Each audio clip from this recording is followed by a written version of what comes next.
ማድረግ ከፈለክ ደግሞ ምን ማለት ነው? ካሁን ጀምር አድርግ። ምን እናድርጋት? እሺ ይሻትስ ብቸኛ ኩኝ ብቸኛ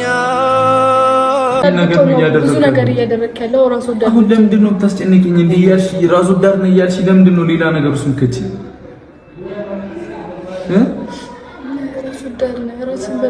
ራስህን ነፃ ማውጣት ብቻ የምትፈልገው እኔ ምንም እሺ፣ እኔ ምንም ልባል ራሴንም ነፃ ማውጣት መከላከል አይደለም። እኔ መለየት እሷ ማጣት አልፈልግም።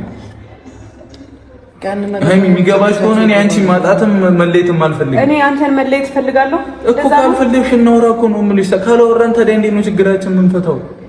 ረዳት ባለበት መንገድ መነጋገር ባለባችሁ መንገድ ተነጋግራችሁ ያለውን ነገር ብታስተካክሉና ሁለታችሁ ወደ ቀድሞ ሰላማችሁ እንድትመለሱ ነው የምንፈልገው። መሀላችሁ ላይ የሆነ ክፍተት ባይፈጠር ደስ ይለናል።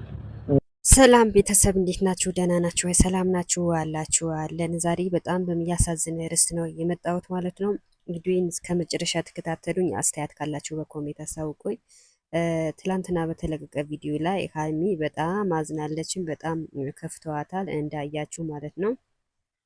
እና ያው ውጤቱ ያው የብሩኬ እንደሆነ ነው የሚያሳውቀው እና የብሩኬ ልጅ ነው ተብለዋል። እና ይሄ ነገር ውሸት ነው፣ እውነት አይደለም፣ የብሩኬ ልጅ አይደለም። እና ብዙዎቻችሁም ደግሞ ተከፍታችኋል። እና ብሩኬን ትቶ እንዴት እዩ በማለት ብዙዎቻችሁ ደስ አላላችሁ ማለት ነው። እና የብሩኬ ልጅም አይደለም።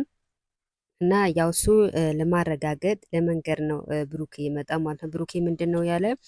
እኔ ሃይሚን እወዳታለሁ፣ አፈቅራታለሁ፣ ፍቅረኛዬ ናት።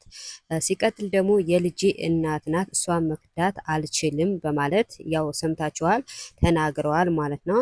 ሲቀጥልም ደግሞ ፍፄም ትክክል ነው የተናገረው ማለት ነው። ያለፈ አልፎ እንደ በፊት ሰላማችሁ ቢመለስ ጥሩ ነው፣ ደስ ይለናል።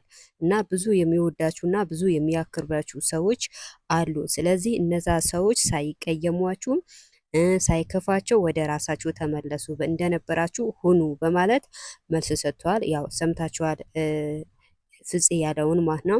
ስለዚህ ፍፄ ትክክል ነው። ሃይሚ ስትከፋ ማንንም አይወድም። የሃይሚ አድናቂዎች ያው እንደምታውቁ ብዙ አሉ። ሲከፋት የሚከፋቸው፣ ሲያታለቅስ የሚያለቅሱ ብዙ ደጋፊዎች አላት ማለት ነው። ስለዚህ ብሩኬ ወደ ራሱ መመለስ አለበት። ከሃይሚ ውጭ ወደ ውጭ ነው እና ብሩኬ ወደ ሌላ ቦታ ሳይሄድ ወደ ሃይሚ ጋር መመለስ አለበት። እና ብዙዎቻችሁ ቅር አላችሁ፣ እውነትም ያስብላል። ከሃይሚ ወደ ውጭ ነው እና አሁንም ቢሆን ልጁ የብሩኬ አይደለም የቢኒያም ነው። ብሩኬ ወደ ሃይሚ ተመለሰ።